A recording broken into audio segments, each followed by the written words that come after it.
this, y'all. Exclusively interviewing Statik Selektah. What up, man? And who is New England's. DJ Statik Selektah?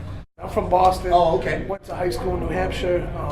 But I lived in New York for 10 years now, so the city got me. I rep New York too, but definitely threes all day. Boston first. Excellent. And 1995, 8 tracks, tape recorders, turntables. Let's hear the foundation and what got you started on the tracks that you were digging.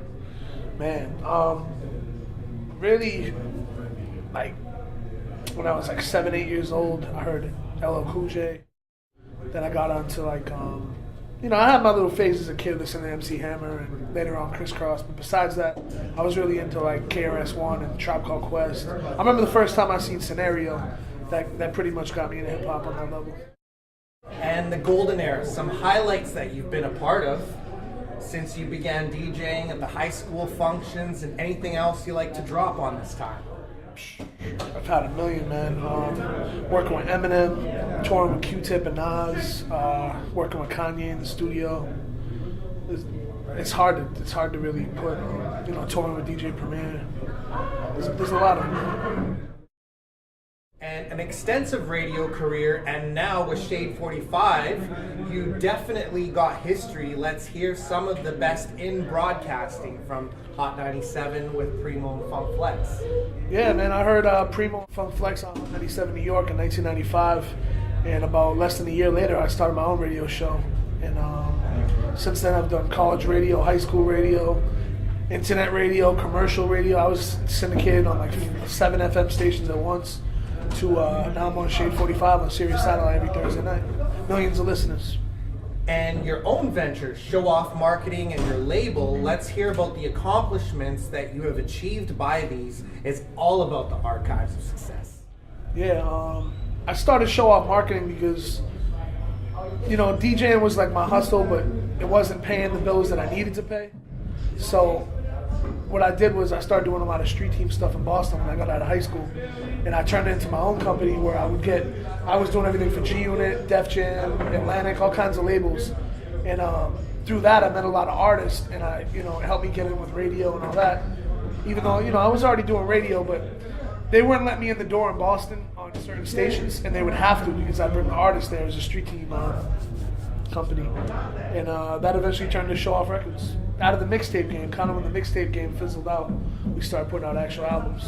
And how did that go for you, running your own label and the success where all the projects have come up? It has ups and downs, man. It's a lot of stress, and it's a very small staff. I got a little marketing team. I do a lot myself, man. I mix, master, just handle a lot of the artwork. I got a couple cats to do art for me. For the most part, I move a lot. My laptop is my label, And albums, spell my name right and stick to the script. Crazy album right there. This was when I started to really make an impact, I think, with my beats, because I had the record with MOP and Jadakiss on there, and they were playing on Hot 97 literally a couple times a day in New York, and that was my first record to really impact at radio like that. And I was coming into my sound, I think Spell My Name Right was my first business card with production, but this is when I started getting phone calls from other people. And you host mixtapes. I have come across Rasul's Opium Volume 2 by Starting Lineup. Anything you gotta say on his legacy?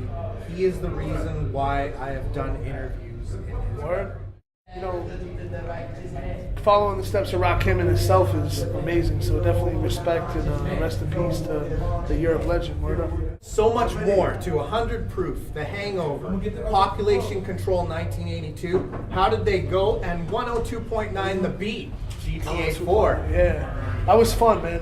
Rockstar Games have reached out to me, and they were they wanted me to basically do what I did with my albums, but for the radio station and also host it.